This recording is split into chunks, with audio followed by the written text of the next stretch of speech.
breaking news on 9 on your side. Just some of the headlines we're following here for you this morning on Good Morning Tri-State, but that is the breaking news we're staying on top of. Good morning to you. I'm Chris Riva. Catherine is off today.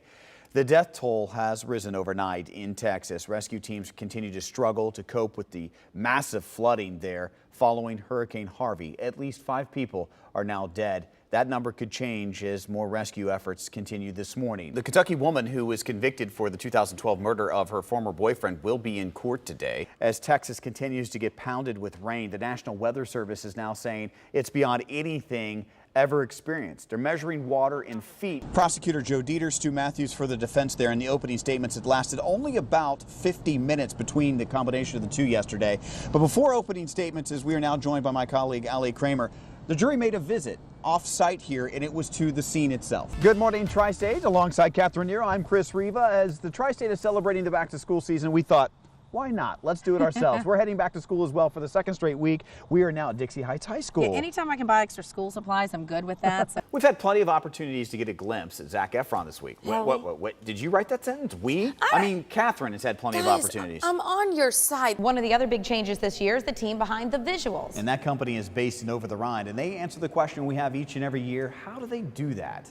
Jennifer Ketchmark, our meteorologist, joins us now as you're taking a look not only at our forecast, but you're dealing with Harvey as well. What, another 15 to 25 inches they could expect from the storm in parts or wherever in Texas? Houston specifically is around that 15-inch mark. And the last couple of years, we've kind of featured a hidden gem inside Music Hall, the Music Library. It is the second largest asset outside of the CSO's endowment. It's insured for $10 million, and it has original works dating back to the 1800s. You're watching Good Morning Tri-State at 6 on 9 on your side. We're back now. 6:14 is our time. 64 degrees outside. Good morning, Tri-State. You may notice some bright yellow meters around downtown, but they're not for parking. New this morning, 9 on your side's Lisa Smith explains it's part of a plan to help Cincinnati's homeless. Lisa Smith, 9 on your side. I think it's a good idea, and here's where you can find the meters around downtown. Fountain Square, Wash Park, 12th and Vine, 6th and Walnut, and the banks. Now, the project is a collaboration between the city, 3CDC, and Downtown Cincinnati, Inc. Pretty smart idea there. Let's take a look at our forecast now. 9 First Warning meteorologist Jennifer Ketchmark's joining us. Here's a beautiful shot of the Big Mac Bridge into northern Kentucky. Right now, we're at a refreshing 64 degrees. But a lot warmer than everything we saw over the weekend. Let's come back to Ohio now, where Governor John Kasich is giving his opinion on Arizona Sheriff Joe Arpaio's presidential pardon. Arpaio actually had been convicted of knowingly ignoring a court order to stop detaining illegal immigrants, but was still awaiting a sentencing. Governor Kasich says that he also has the power to pardon people here in the state, but he says he makes sure the people have done proper restitution before he makes those types of decisions. It's not the way. More and more low-cost airline flights are now leaving and landing at CVG. That's thanks to Allegiant, Frontier, and now even WOW Air.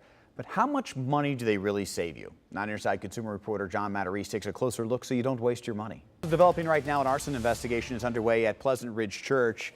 Not one, but 2 separate fires inside different rooms there. It happened last night at All Saints Episcopal Church. Fire crews telling 9 on your side that a small paper fire, a series of them, were lit inside. The damage not extensive to the church. There is no word this morning on any arrests. Let's get back to the breaking news we have been following for days now. Hurricane Harvey has turned freeways and roads into rivers, and more rain is expected today. ABC's Natasha Barrett joining us once again live from Houston.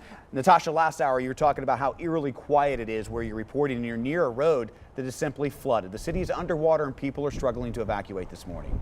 On 9 on your side. We're back, 623, 64 degrees outside. Good morning, Tri-State. Once again, we go back to the breaking news we've been following all morning long, and that's the situation in Texas right now with the tremendous flooding in Houston. Gabrielle Enright works for WHIO in Dayton. She right now is embedded with Task Force 1 out of Ohio, predominantly out of Dayton, but we do have some individuals there from Cincinnati as well. She joins us live on the phone. So, Gabrielle, where are you right now, and what will your task be today to cover?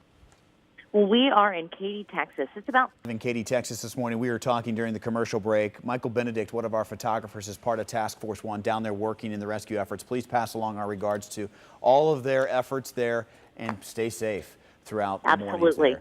Thank you so much for your time. Let's get over to Jennifer Ketchmark now, who has been tracking double duty, really, not only our forecast, which is really mild compared to what they're dealing with in Texas. Exactly, and we will. In a couple of hours, President Trump will actually head to Western Pennsylvania to talk about tax reform. He'll give a speech about taxes and the economy outside of Pittsburgh. That's where a high-stakes special election will happen in March. Voters will choose a candidate to replace Republican Congressman Tim Murphy, who resigned amid a sex scandal last October.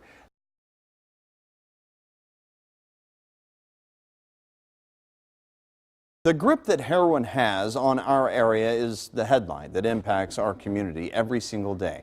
You may remember the 6-day stretch at the end of August with 174 overdoses that killed 3 people in Hamilton County. Well, many of those deaths are not in vain. 9 on Your Side's Chris Riva explains how the heroin epidemic has actually helped organ donation. It's a story you'll see only on 9 on Your Side. He wasn't a bad kid. Kathy Cunningham still has a hard time. He had a heart of gold. Making sense of her son's death a little more than a year ago. 9 o'clock that night. Travis. In our bathroom. Overdosed on heroin. And I had no clue. But he was an organ donor. His liver and kidneys gave the gift of life to 3 people. I said, Trav, you're no longer known as a heroin addict. You are a hero. You are a hero. That's on his headstone. Travis's story is not unique. In fact, it's a reflection of what's happening right now in the tri-state. 26%, more than a quarter of all donors in our area, die from a heroin overdose. Dr. Kent Patton admits the ER at Bethesda North treats patients for heroin overdose every day. Heroin is a central nervous system depressant. So basically, they go to sleep and they stop breathing, which then causes the organs to shut down. The Life Center states typically surgeons only accept kidneys and a liver from a heroin addict. They admit their organs can be medically compromised, but can be life-saving at a critical time. This epidemic it's not just affecting that person who has passed away, it's affecting their whole family. Andy O'Malley from Life Center says organ donation is a silver lining to a horrible situation. That's kind of changing the story of that addict, if you will. In some respects, I think they're leaving a legacy by, giving life to someone else. Which is exactly how Kathy sees it. Do you want to see these? These letters we stay in touch are from the 3 people that received her son's organs. And they're very thankful. Trying to find the words of appreciation despite Kathy's loss. I don't think of these people as strangers. In Batavia, Chris Riva. I'm very proud of him. 9 on Your Side. Sierra Pope lives in the moment. And right now it's this cab ride, and no one's sure where it'll stop. Be safe. Text me if you need me. Okay. She's homeless, a single mom who is 36 weeks pregnant. You shut that door. What's your biggest concern? That she will not have somewhere to stay tonight. And she does have access to food, so that's one worry we don't have to worry about tonight. This is part of the battle of infant mortality in the tri-state, and Crystal Denard from Tri-Health Ministries is on the front line. Every day. And it's so many women out here that we don't get to touch. Tri-Health Ministries is one of 5 groups working with Cradle Cincinnati to help combat the infant mortality problems here in the tri-state. They know collectively they help about 1,000 women each year. They also know there's another 3,000 that need their services. My job is to teach them how to have a healthy pregnancy, how to get that baby here, and to get that baby at least to the first birthday. It's not a simple answer as to why this is happening in our area, but experts know family planning, smoking, and making sure kids sleep on their backs once they're born are factors. Another factor is nutrition, and the scenario that plays itself out often is you have a pregnant mom with the nearest grocery store about a mile away. With no transportation, they often head to the corner mart to get their groceries. There's a huge need for these women. Not only do they face barriers such as transportation, health needs, nutritional needs, but we also have women that are homeless while they are pregnant. Like Sierra Pope, who's using the help from Tri-Health Ministries to make sure that her child makes it to its first year. In Cincinnati, Chris Riva, 9 on Your Side. Generally speaking, I hit the road at the same time every day. It's 5:30 a.m. and Fraser Cunningham is already on the road. I'm just a guy biking to work. 15 miles from his Pleasant Ridge home to his Westchester office for the GE engineer. Pretty much every day for about 10 years. His bike lit up like a Christmas tree. I have the flag sticking out 3 feet with a blinky light. And cameras on the front and back to video the ride. I've seen an uptick in, let me say, aggressive behavior. Close call after close call. Pickups buzzing from behind. To cars ignoring him in front. Hey! Even drivers that drive for a living get dangerously close, like box trucks, big rigs. I can say that it is dangerous out there. This school bus. It's very dangerous. Even the ice cream man seemed to ignore his safety. The cyclist on a 15-pound bicycle, that's terrifying. Edward Wimmer is the co-founder of Road ID, a tri-state company that makes ID bracelets for cyclists and runners. Cyclists want their small piece of the road, motorists want their piece of the road, and we need to do a better job of acting like human beings. A month ago, a national governor's report on bike safety was published. It states that accidents with adult cyclists are on the rise, like this one along Martin Luther King Boulevard in Clifton. This one was accidental, but it was very typical of how these things kind of happen. The motorist behind him said, "This guy came out of nowhere."